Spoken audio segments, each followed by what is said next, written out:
Chers combattants, bonjour à tous. Ok, merci beaucoup d'être Moutaï Nantonga Lolo.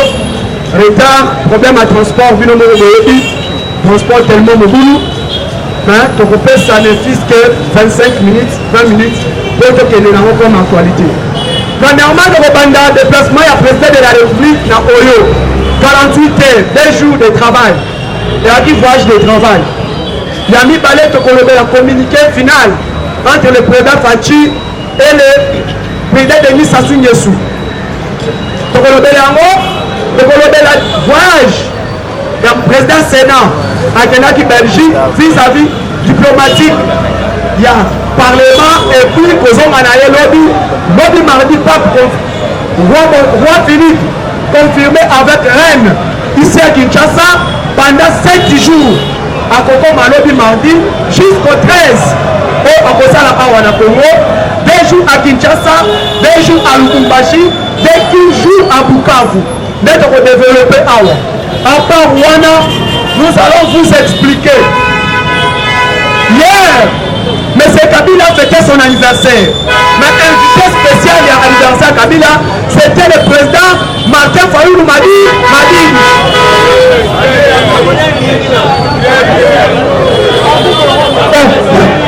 Prêtre nani, nai prêtre to bango.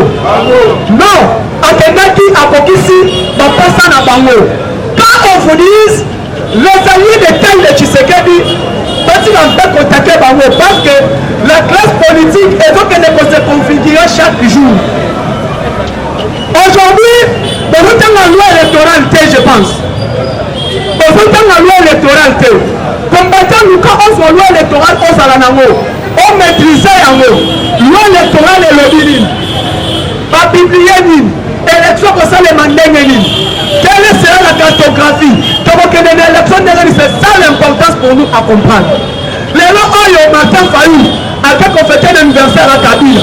Personne ne dit si tu sais qu'aujourd'hui, ma dernière anniversaire à Bemba, accueilli, on a besoin de non, les seuls les étrangers se rassemblent entre eux.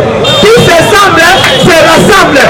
Kabila, Bakamani na Fayoulou, Kabila, Bakamani na Katibu, Bakende, Ndemomoni, Asali marche naïe pour soutien au FARDC. Oui, si le plan patriotisme n'a pas qui va congolais, Basali marche pour soutenir FARDC. Mais attendons aussi, pour la nuit, nous dit le vendredi, à cause de la balabala pour la marche, en tant que Congolais de père et de mère.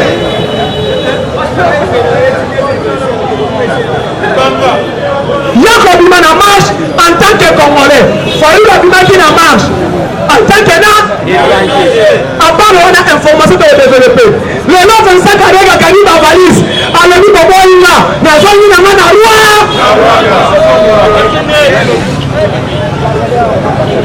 25 Karega. Akani ma valise. Isa awa. Dimanche le 12. Donc on a la marche. Après qu'on a l'ambassade il y a ministère de la Défense pour déposer ma cotisation de Zozo. Combattant le Yaka na moins franc. Nous avons bon côté, on peut savoir qu'il s'en prend un événement de ça dimanche. Dimanche, tout le monde en marche. Na balabala.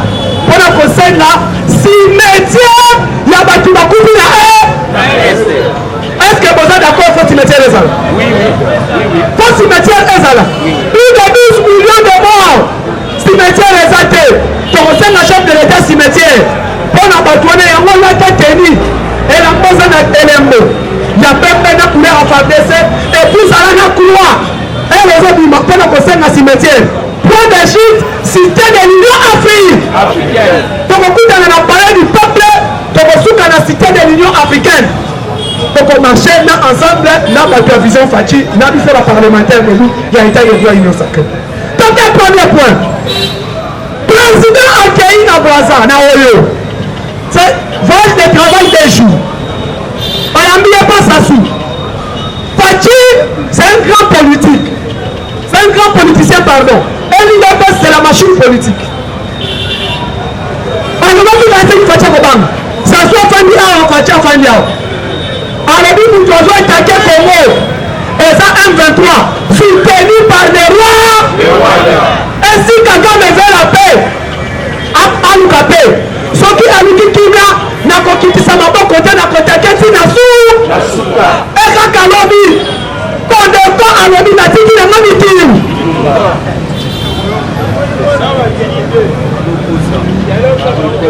L'un des groupes armés aux actifs de l'Est. Dans son abisso, ADF, Kodeko et M23. Et aujourd'hui, M23 palpite, Kodeko choque l'équipe parce que le président a dépêché qu'il chef commandant la garde des républicains adjoints qu'on appelle Chiko Chitamba. As un chef d'état-major général adjoint, il y a garde des républicains aux opérations et renseignements militaires, il y a garde des républicains. Président ici, il y a ensemble maintenant, je voulais que le problème à 1-23 est si là. Parce que c'est qui Fachi à Koban à Sassou. Non. Fachi est clair. C'est lui qui soutient M23. Et ça dans la sous-région. Et ça dans l'Union africaine. À Kokuta Nana Tshisekedi Nanzela Naye. À Kokuta Nana Tshisekedi Nanzela Naye. Nous sommes déterminés. Et il n'y a qu'un seul verbe que les Congolais ont conjugué, la paix totale dans la République démocratique du Congo. Dans Omoni Sassou Nguesso, Fachi Alobi, le Rwanda, Moutou Aza derrière M23, Alobi 2013, FRDC, Armée congolaise, c'est qui toutes les enseignants osent qui M23. Aujourd'hui, M23 a zonné par une grande force. Aoutiapi, c'est nos pays voisins qui est le Rwanda. Aujourd'hui, qu'est-ce que Kagame voulait? Qui sait que l'Ichireko, président de la République, est accueilli, stratège, accueilli dans l'Est, à Koutanaki Nana Museveni, a signé accord pour entretenir une zéla de Ouganda, Tigoma. Les routes sont des routes économiques qui ont intérêt commun. Parce maintenant, sur le plan politique, Kagame s'est retrouvé déjà à Koufi. Pourquoi? Parce que nous ne pouvons pas Rwanda. Faut qu'on se l'en ait fourni. Quand on va faire bloqué. Raison pour laquelle, pour que déranger le système économique à Congo, Kagame a réarmé sous forme de 1-23. Ensemble avec qui? Avec la communauté internationale. Or maintenant, plein 1-23 c'est qu'on a Kagame. En visite officielle, au mois de juin, le grand homme de Congo est annulé. Papa Yate, Rwanda Yate. C'est ça le problème. Or, elle ne savait pas. Fachi fait un stratège. Il a dépêché le président du Sénat. Il dépasse FIFA. Il dépasse FIFA. Est-ce que Manu président Sénat? Olivier, son nom c'est qui? Son nom c'est qui? Le président est parti parti FDC et allié. Mais le grand allié à Taïa Tshisekedi. Président de péché Bahati qui est pour représenter dans le Sénat dans le Parlement belge. Ah, la FCC quoi ici? Circuler un moko. On va finir la Bahati. Tala. Circuler les bureaux pour l'Assemblée nationale. Mais le monsieur là est resté constant. Mais Belgique, à quel Akoutani la diplomatie, Akoutani a président Parlement belge, Akoutani la ministre belge. Et le roi Philippe a affirmé que non, le 7 juin, je serai en République démocratique du Congo. Il y a une délégation. Président, il y a Sénat. Ayambi, Parlement belge, Ayambi, ministre des Affaires étrangères belge, Ayambi, coopération, il y a chambre de commerce belge, sous l'impulsion du chef de l'État Félix Tshisekedi Tshilombo. Et au moins une délégation, il y a roi Philippe, composé, Herman Decoux, le premier ministre belge, composé des ministres des corps armés belges, Nanani, ministre des Affaires étrangères belge, et le monsieur qu'on appelle président de la chambre de commerce, et président de la chambre de commerce et économique belge, chambre de commerce de Sangisaka, tous les investisseurs belges, et y compris l'Unara et à Port Anvers, on se coupera dans le diamant, il y a peu à la carte de délégation. Pour 7 jours de travail, il dépasse FIFA. Il dépasse FIFA. Roi belge, non moi signalé, non premier ministre, non ministre des Affaires étrangères, non ministre de la Défense, non chef d'état-major général, non président président ya chambre de commerce oyo bino awa na Congo tobengaka FEC bango tuna bainvestisseur baza na 7 jours donc qui veut dire la Belgique ekomi na Kinshasa pendant 7 jours sikoyo ezali coopération militaire entre Kinshasa et la Belgique coopération sur le plan économique entre Kinshasa et la Belgique à part yango réunir ya premier ministre qu'on appelle Patrice Emery Lumumba na Kinshasa à part wana le roi va visiter l'hôpital Roi Baudouin oza na Masina à part yango 2 jours na Kinshasa 2 jours na Lubumbashi et 2 jours ekozala na niveau ya Bukavu sikoyo plan na bango ezali lokola Tshisekedi c'est un grand stratège pour le moment au niveau de l'Union européenne la République démocratique du Congo a toujours au sommet. Qu'est-ce qu'il faut faire? À partir de la Belgique, à mon avis, un général d'armée anglais. Bonjour, monsieur le président de la Sénat. Oui. Je suis Tshisekedi. Oh, Tshisekedi est là, ma tête est bonne. Naza Soda. Il n'a pas compris. C'est l'espionnage. Et maintenant, qu'est-ce qu'il veut? Le niveau FCC. Kabila, c'est un démon. Kabila, tout le monde peut Kadena. Et ça, il y a un après, si on fait la nuit, il y a la mort. Kadena. Kabila, Tani. Pour lui, il y a un Katanga. Réconciliation katangnaise. Réciprocité. À mon avis, tu sais qu'il y a un vibré. Ni il faut te ça. Ton salut est fort. Division de quand il y a IDPS. Réciprocité. Tu sais qu'il y a un toujours béton. Ton salut, il y a un sacré camarade qui va député. Oh, il y a parce que tu vas savoir que des députés qui peuvent perdre. Habillement. Tu sais qu'il y a un canton soit un psycho. Comme la lienne en élection en 2023. Réciprocité. Combattant. Si ce n'était pas la sagesse de cet homme, Azon Moussakaba, il militait pas Matata. Et aujourd'hui, Matata a été appelé le 13 juin. La Cour de cassation! Ça va être là, ma boue. Et on va nous battre, Matata professeur. Moi aussi, je suis pas professeur. Moi, je suis moi. Moi, le parole de la vie. Des pères et des mères, oui, mais ceux qui vont trancher, c'est le peuple encore congolais. Notre lobby, image na marche wana, tozo tambola, na bapato na biso na clé, na courant na biso. En même temps de commis, institution président de la République, premier ministre, ministre de la Défense, finance, banque centrale, tous les gouverneurs, faut que les Congolais des pères et des mères. Pourquoi? Quand Matata aux arrêts.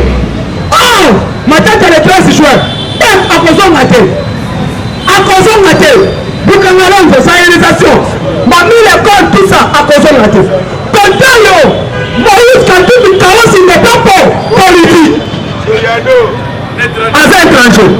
Quand qui Jean-Pierre Bemba, éligible, moyen postulé et saqué. Quand qui Fayoulou, étranger, Mouna, il faut y avoir le bas. Candidat à Fatih Komodena, Nani, Koto Kabila, article 220, c'est combien grave? Article 220, c'est combien grave? Le président a un seul mandat renouvelable de une seule. Si Kabila se mandat postulé, comment il y a combien de mandats? Il y a un Yabisaka, la presse est payée, la politique n'a pas parlé mal. Merci beaucoup. Aliga Kota. Il a fait que Panzana. Oya Fina Oyo. Tobeli. Bayo Kaboye Palou. Notre candidat 2022 c'est Tshisekedi. Oui. Maintenant moi j'interpelle le secrétaire général de l'UDPS. Par contre, il va se prononcer. Il va faire la campagne, la pré-campagne. Tshisekedi candidat président de la République, tu vas soutenir, tu vas voter. Maintenant les députés, il y a la partie politique qui n'a pas. C'est là où maintenant il est presse. Avant risqué d'attendre la partie satellite, il y a sacré Maputa, ça va député élevé. Maintenant qu'est-ce que nous devons faire? Oui, nous n'allons pas tricher l'élection à Kabila. L'UDPS n'a pas lutté sur ça. L'UDPS a lutté, instauré une véritable démocratie et état de droit au Congo. Et restaurer, et faire réforme sur tous les plans. Les gens qui l'UDPS vivant. l'UDPS vivant. On a tout chef de l'État. Alors tous les officiers généraux, colonel, lieutenant général, tout comme ça là, on a l'état d'évoquer dans la tête,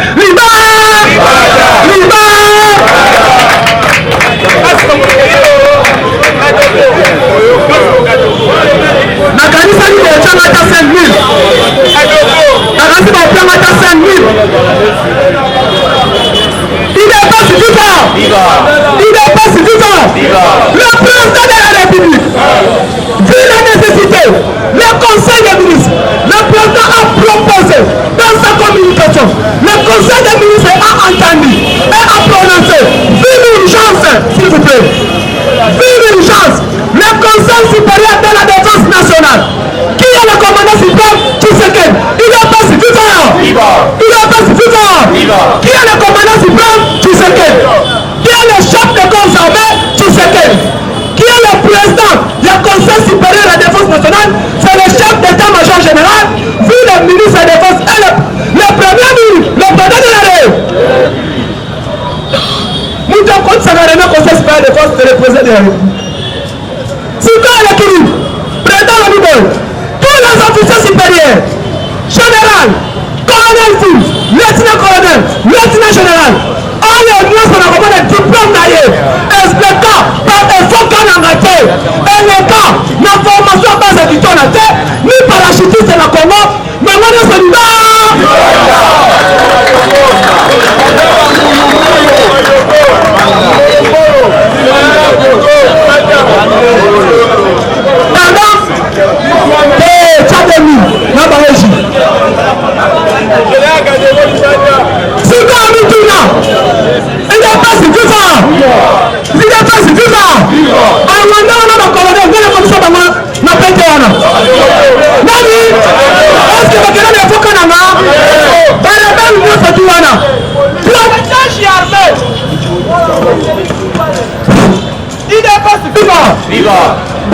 Brassage de quand armé.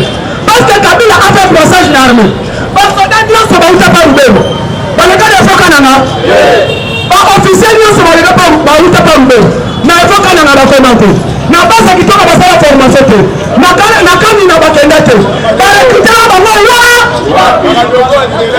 Na oboni. Tani ka communiquer bibi. Akitika ba wona. Neto lobia, bokozo qui pète adjudant chef. Bokozo qui pète adjudant chef. Bokozo même capitaine. On va mater. On va le capitaine. On les comparer faux.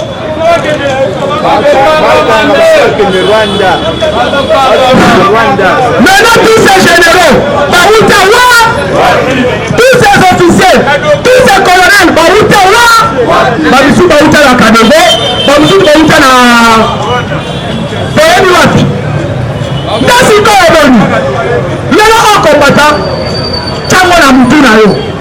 Fati réforme ya armée de Yangwana. Réforme ya armée, les gens de France. Tous, oui, réforme Fati Sali armée, ça Yangwana de France. Tous ces officiers qui n'ont pas passé par réforme Kananga. Abou, bien, réforme armée Yangwana.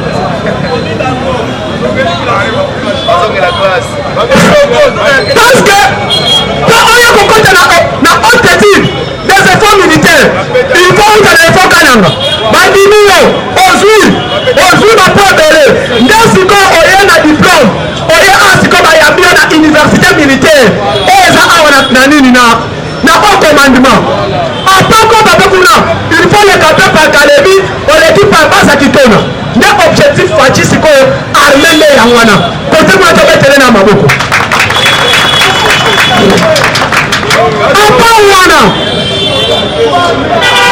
Pape François Okomo, le 2 juillet, on va faire la sortie 5 jours. Ce n'est pas invitation à Amono, s'il vous plaît. En basant sur l'invitation, la 2020, faite par le président Fadjime, étant dans l'Italie. Alors, Fatia Sénégal en 2021. Mais vu Covid-19 et Boulevard bon, n'est pas pandémie en juin, mais dès juillet 2022. Pape a causé la jeunesse congolaise dans le stade de Martyrs. Jeunesse congolaise qui moi, en particulier, dans le stade de Martyrs. Mais pas causé la Nandolo. Et ça met au point de vote dans la carte. Il est pas suffisant. Mais le stade de Martyrs est causé devant les Congolais. Non, les jeunesses congolaises. Après, on a accompagné par Goma. Na Goma, nous avons dit que Goma, Papa Tony, mais pas par le Rossala, Kabiliste, Tika. Nous sommes déterminés, et le président de la République, et le peuple congolais. Soutenons la vision du chef de l'État. Tous à la dernière chef de l'État, soutenons l'union sacrée et les marmites politiques qui a Congo et son coordonnateur. Soutenons l'union sacrée dans le cadre de l'union surtout. Il y a l'union sacrée. Oh, il y a Katipi Bibanda. Nous sommes soutenus par les bases de l'union sacrée, dans la vision chef de l'État, en tant que nous sommes les communicateurs du chef de l'État et de l'union sacrée. Nous allons défendre tout ce qui est derrière le chef de l'État. Je dis. Merci. On ça là à chaque fois. Là, nous avons trop, comme je l'avais écrit, c'est ça le mal que les autres me condamnent par rapport à cela. Et on a dit que bateau mine dans me condamner par rapport à la doctrine, c'est que dans un bateau, dans un bateau, il doit persévérer. Pour être membre d'un parti politique, on adhère par rapport à son projet de société. N'est-ce pas? Il y a un texte. Pour être membre d'un parti politique, ça dira par rapport à un projet. Il doit persévérer. Nous devons faire un effort de ce matin, si vous allez bien, il y a des techniciens qui sont ici aussi parmi nous, dans la technicien de la maison, dans la grande maison. Peut-être, lorsque nous parlons de texte, comme ce matin, nous avons un homme à féliciter. Pourquoi? Parce que, quand la présence aussi, c'est qu'on a pu respecter un article à statut. Cela veut dire, on est présent par rapport à statut Nabiso, je le buto à ma manifestation. Je commencerai par cette information. Et d'après ce livre, au comment on a été les lots, le Codeco a déposé ma arme. Mais il que c'est les autres informés. Accueilli comme il a déposé ma arme parce que le gars s'est dit constat que dans la carte il y a des infiltrés rwandais. C'est le mensonge là. Il y a cause à Nani. Nous avons un gars pour nous. Il y a un mesa. Nous avons un gars pour mesa. Nous avons Codeco veut mentir qui? Ce sont des rebelles, ce sont des troublards. On doit les faire taire.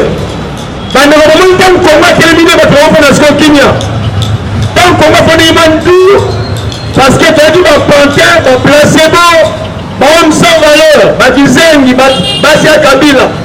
Mais lorsque le Congo se lève, tout le monde commence à crier. Ils ont peur. C'est du Congo la télémie.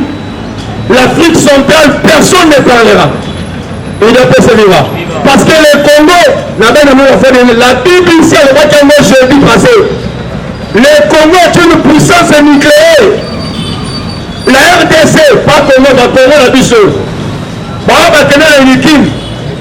Moi j'ai fait une année dans l'Unikim. Maintenant c'est la politique. Bateau va gagner la Unikim, il y a une centaine de Bissau nucléaires. Pourquoi il savait m'embêter? C'est un Congo pénal à côté pour le propre. Il y a un moment même le Kabila, le père, il va effacer le Rwanda. La carte géographique, d'abord ça ne peut que le Rwanda existe. Parce que Congo avec sa force nucléaire peut écraser le Rwanda. 10 minutes et belé. Il est persévérant. Mais l'élo, comment il connaît pas le bien anti-Gaba 1? Parce que ça lui conseille que les gens vont infiltrer. J'ai des images ici. déplorable. Donc on a armement et un territoire qui n'a pas. Papa, on a cargaison. Armement. Il y a un char de combat. Donc, il y a un montagne, il y a un posé à Basoumou Nabino. On a déposé même l'eau. Il y a Basoumou parce qu'il n'y a pas connu. Ce qu'on fait de sa quotidien pour là. D'ailleurs, écoute, donc la place est la cargaison. Donc, c'est cette guerre. Ils vont perdurer. Pourquoi? Parce que la préparer qui est en mode de pour le service à chaque moment. Donc, la famille n'a pas de famille qui n'a pas de bino. La famille n'a pas de bino. Et pour dire que même à une époque, le président Félix a risqué sa vie. Place chef de l'armée. Dans le banque chef de l'armée, commandant, bande de l'armée. De proposition, on a pris la justice. Parce que dans le conseil de conservateur, on avait 21 000 hommes. Na est. Faut que na est. Dans ça, tout le ville de troupes, 5 000. C'est quoi 16 000 de Kendawan? Et les présidents pouvaient être attaqués. Les nombres étaient moindres. Et on pouvait même atteindre le président. Parce que les 16 000 autres, ce sont les autres, les rebelles. Donc, 3 fois, force besoin d'amour. Parce que vous vous demandez une. Si vous avez 3 fois, vous vous demandez une. Vous avez 500, vous avez 1500. Comment est-ce que vous attaquez? Donc, 3 pas les autres qui vont ennemi. La gauche, la droite devant. Et ça, à coupant. Rompé. Et rompé, c'est vivant. Si on dit, le lot, tant que vous avez un peu de paiement, parti carrément, d'ailleurs. D'accord, un commentaire. L'effigie du président Poutine à l'Est, est signe. C'est aussi un message aux États-Unis à comprendre. Attention ces jours-ci, 4 pays africains qui ont réussi à côté. Mali, Centrafrique, Cameroun et Guinée, la Guinée. Déjà 4 pays. De moi, le Congo, pays mort limitrophe, de moi, côté ici. C'est officiellement RCA. Officiellement dans Mali, et bien on négocie dans la Guinée, dans le Cameroun. Si on se dit ici à côté RDC, c'est encore pire. L'UDP, c'est là. C'est ce message que les Américains ont compris, les Américains ont compris. Que message va commencer à c'est un message de fort. Moi, je même dans le Poutine, il y a un ils ont même chanté, ils ont parlé. Et que Poutine revienne ici, aussi dans le Malamoko. Et vous croyez que les États-Unis vont pendant qu'ils sont partenaires dans le Congo? Non. C'est un message pour dire que les Américains, il faut qu'on l'achète à Toronto Noki. À la veille, le lendemain, les États-Unis ont déclaré et que 1, 2, 3, plie les bagages dégagés, qu'on est encore plié, dégagé. Pas plié parce que dans le moment où on a super pression. Puisque la grande puissance a eu la pression, la réponse était instantanée, maintenant là-bas, on cesse. Et, vous connaissez pas trop, qui a Pamba. 24 drones, on peut signer avec le missile à Pamba. Et là, on m'a dit, Pia, histoire est signée, il est passé vivant. C'est là, ça démontre la force qui est présente à la République. Chers Congolais, chers combattants, lorsque le président lance un message, lorsqu'il est dit à 2 ou 3 reprises, le président dit ceci, le Congo est la solution du monde maintenant. À quelle Afrique le Côte d'Ivoire dit, le Congo c'est la solution même d'Afrique. Dans le monde, par rapport même à la destruction, il y a oxygène, le réchauffement climatique, parce que les autres ont détruit même notre monde aujourd'hui. Et le Congo est un siège. Il y a un modèle. En Afrique, il y a la désertification. Vous voyez même le lac Tchad et Kaougaki. Parce qu'il y aura une crise d'eau. Congolais, oui. Mais vous avez pensé à votre main Brazzaville, on a la crise de main. Brazzaville, depuis avant-hier, on a la crise de main à Brazzaville. C'est quoi? Bon, le gars qui est Kinshasa, Brazzaville, on a la main à Brazzaville. On est là. Parce que depuis 94 à Brazzaville, on mettait de l'eau à il devait se vivre. Et pour l'homme, on a l'église catholique. Parce que l'église, n'est pas aussi le bâtiment. L'église n'est pas seulement l'édifice. L'église, c'est aussi le corps humain. Il n'est pas seulement. Donc, peu que Batumusus, la politique, on va aimer le bon salaté. Il y a un moment où aussi un problème sérieux. Problème, nous remontons que 3 mois. Ambon avait suspendu un appel à Kitambo. Alors, il y a un petit Kamoussala d'ailleurs, parce que Abeta, Anabana Bota, Abeta Tamaya, Mélanie Mumila. Vous voyez l'image de Abeta Kenya, Achabuta et Nekena Mpandi, Abinaolo Basiko, non le Wate, avant le roi, l'autre fois le Mabasou Bana Moteba. Il n'est pas celui-là.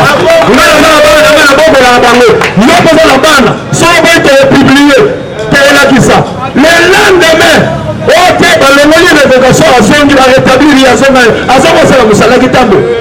pour lui, Amon a eu peur.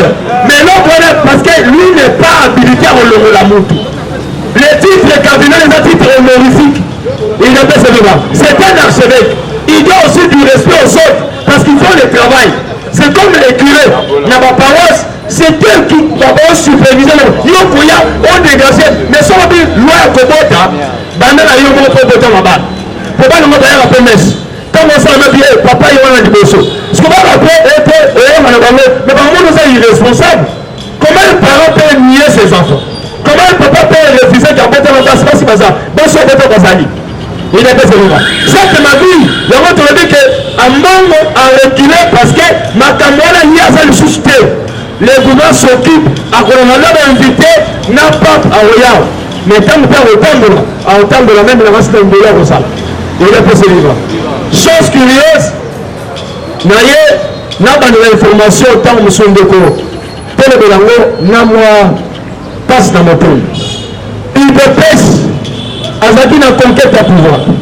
Il dépêche à jouer pouvoir. Il dépêche, il faut conserver le pouvoir. Il dépêche la conquête du pouvoir, oui. Ton bouli durant 37 ans, 38 ans, 40 ans maintenant. Nous sommes au pouvoir, oui. Faut-il le président de la RDC. Mais nous devons conserver ces pouvoirs. Nous sommes la partie à conservation du pouvoir. Oh, des autres et ça manifeste. Nous ne pouvons pas les nier. Aujourd'hui, la CENI a publié ma combien les combattants ne se retrouvent pas. La CENI a publié ma combien pas m'embêter l'élection. Mais l'élection sur la calamité, on va superviser l'élection. On va contrôler l'élection. Il faut que ça soit pour tout le monde. Combattant, il faut que ça soit Lissou Nicolas Lissou. Autant de voix de Bétiango. Parce que Ekoya va tourailler Ekoya. Dans le monde central, vous avez un résultat. Bureau par bureau. Il est pas celui-là. On peut s'arrêter au ciel encore. Bureau par bureau. Na 11h, il y a fini. 11h5 natif. Poursuivre parce que vous avez électronique. Mais Mbalo, déjà, mon boulot. Non, super. Mbalo, appareil, il y a deux. Et tiens le bon déjà ma personne que les armes géologiques à Congo. À partir de l'époque, ils ont refusé que tu n'es pas congolais. Les panthères en équipe on a idée. Nous avons vérifié l'information. Les panthères en équipe on a idée. À partir d'après, sur le bon, même lentille. Parce que ça va en période digitale, dans lentille, lisse. Pour rien, par rapport à la nationalité, il y a des gens pendant que les gens sont ensemble, il y a des gens qui passent dans le manon, il y a des gens qui sont dans parce que l'origine de Coco, ceux qui appartiennent à C14, il y a des gens qui sont la science, il y a des gens qui appartiennent à matière. C'est la matière, et puis c'est même un âge naïf. Je vais parler de mon cours, ce qu'on a empreinte digitale pendant que le sang circule encore. Et que Félix est encore vivant. Comme chef de l'État Congo, président de la République, et à Bobby que vous avez reçu pour y dire que vous conservez le pouvoir, bien vous passer, tous c'est la bino. Mais l'élection maintenant de là. Parce que, d'abord, nous devons avoir la majorité parlementaire et que nous soyons d'une manière ou d'une autre. Chers combattants, d'une manière ou d'une autre. De déjà la loi Tchani est contre la théorie. Il dépasse le niveau. Et pas une autre théorie kaka Singapour. Et pas une autre théorie kaka. Sur les bandiens, excusez papa Moussa. Sur les bandiens, tiens sur Guinée Zongia. Le monde à Singapour est contourné. Donc la loi Tchani, ils ont contrôlé le lien Moutoutou. De père et de mère. Au matin Kita, mandat président. Tina chef au quartier, de père et de mère. Non, prénom, poste de nom. Père, mère, lieu, date de naissance, secteur, collectivité, district, province. ADN, groupe sanguin. Parce que c'est quoi il va AS, non pas SS. Et là, on coupe avant même 30 ans. Il dépêche, je suis tout par ici. Que Dieu pour proclamer bureau de vote par bureau de vote, oh, il va pouvoir sortir. Il va calculer, il va faire si haut. Ceux qui ont quitté, on s'en quitté. Des pères, c'est vivant. Il y a ma peine à consulter et le comme et là, quand ils bossent, des gens qui restent à la manière qu'on s'en a macamotali ma peau. Et ça dit pour la proclamation de l'élection. Et ça dit pour la élection au peuple congolais, nombre de votants et il va quitter. Il déplace vivant. Il y a mal à Zali Kosenga. Et Sengali, donc il y a un recensement. Ceux qui ont un recensement, il y a moins qu'on bloque la contestation, il y a des résultats. Pour ceux qui ont le bingo, il y a autant. Par contre, vous avez candidat président de la République. Par contre, qui est combien? Voilà, vous avez voté combien? Par contre, ça. Ceux qui ont constaté, papa, il y a des choses qui sont la ligne. Pour jamais, on va aller des mots. On va avec les République démocratique du Congo. On démocratie, Zali. Yo, au président de la République, yo, au Kati Tcheleka. Yo, Soana, et les Gakanamo Kanamiso. On a un système d'habili. Yango Moni, na est un bon Kanamiso. Papa Kounande, Sikao Makambo Zali. Il dépasse ses vivants. Il dépasse ses vivants. Il y a un Bakambo Mine. Et Sengali, dans la Saramisa, les Ostam à l'Est. Et ça dit dans la communauté, une communauté balai, dans la communauté langue. Pas Sangani. Pas sali déclaration. Déclaration dans Bango, pas sali conteste dans le gouvernement. Pas la vie dans le gouvernement, oui. Ndanga nos alliés, on a mon samedi. Toyambaki, pas Kodeko. Il déplace vivant. Il déplace vivant. Toyambaki, pas chef, il y a pas Kodeko. Voilà qui comme on a vu ça, tu vas dire de Soloni. Basengi biso est là comme encore. Nini basengi biso. Balobike, bazali na posa, basolo na gouvernement. Il dépasse vivant. Il dépasse vivant. Bazali na posa, basolo na gouvernement. Hors semaine passée, na lobela ki yango ao. Quel ministre des Affaires étrangères Christophe Lutundira na un secrétaire d'État américain. Atalisaki un nombre de groupes armés Oyo Bazali na Kenya Bazali Kosolola. Ndenge au chef de l'État à Lingelaki. Atalisi yaba Oyo Baboyaki. Na lomaki bazakati. Na kati wana bakode ko bazaki na kati. Ndenge au mwana ebisaki et sengai to frapper bango ndenge ba terroriste. Ko bazaba terroriste bazali susu ba groupe armé te. Ndenge to moni bakode ko batay comme na ba chef de groupement na bango. Oh, bah ça va la complicité, bah ça une déclaration dans le gouvernement, bah c'est qui la chef de l'État, bah quand on a le gouvernement va sauver. Il dépasse vivant. Papa nous on est, et ça dit misala quand chef de l'État. Et ça dit misala on me conjambo quand on dit ça. Ndé on m'a dit, bah ça une déclaration dans le samedi. Bah la vie bien, quelqu'un dans alliés à biso ba kodeko, to déposer la biso mandou. Donc, dans la vie, ça se soutient. Là, mon compte en banque, Toboy. Toti Mandou n'a pas lancé. Si quand tu es Mandou n'a pas donc on peut Mandou a voté, il y a un gouvernement, en Salanine, à Yamabiso. Pas de solo là. Il dépasse vivant. Il dépasse vivant. bino toyebisaki bino ke bokende mbangu na Kenya po bokende kosolola boboyaki bolingaki te sikoyo lelo tozali bomoni ke moto eye ya makasi bomoni bolobi te soki totikali boye na mwana mobali o papa o Félix soki tokitisi manduki te mpo na biso pene kozala pasi makasi esengeli toso te avant tosenga na gouvernement tosolola IDPS vivant IDPS vivant tala misala ya mokonzi ya mboka tala ndenge ya mokonzi ya mboka azali kosala mosala sikoyo yovandi kuna ozoyeba eloko moko te ozali kosala badéclaration ezanga ntina or sur le terrain biso tozali komona ke misala ezali kosala yango omoni roi Philippe na Belgique alobi te ngai esengeli mardi oyo natia makolo na Kinshasa IDPS vivant IDPS vivant yaya bokoyeba roi Philippe na mwasi na ye na baministre misatu premier ministre na deux ministre mosusu bazoya na ye alobi nde naza boye ndenge nalobaki baletrati jo wana boye te ngafana tia makolo na nga deja na république démocratique corps yaya bokoyeba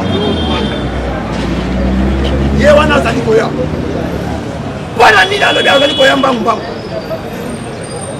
déclaration oyo esalamaki epai ya porte parole ya gouvernement Patrick Muyaya alakisaki na communauté internationale ke eloko oyo Kagame alingi asala ezali nini alingi abebisa diplomatie ya chef de l'état na roi belge alingi abebisa diplomatie ya chef de l'état na pape François ekome ayebi deja ke bato mibale wana eminene ya mokili mobimba bazali koya na mboka soki bakomi na Kinshasa bakolonga Kinshasa bakei na est esika oyo makambo ezala sikoyo ezosenga nini ngai fana tia insécurité eye bakoyoka insécurité wana baya te IDPS vivant IDPS vivant yaya omoni soki likambo esalami na mboka nini fa omoni déclaration ebandi kose multiplie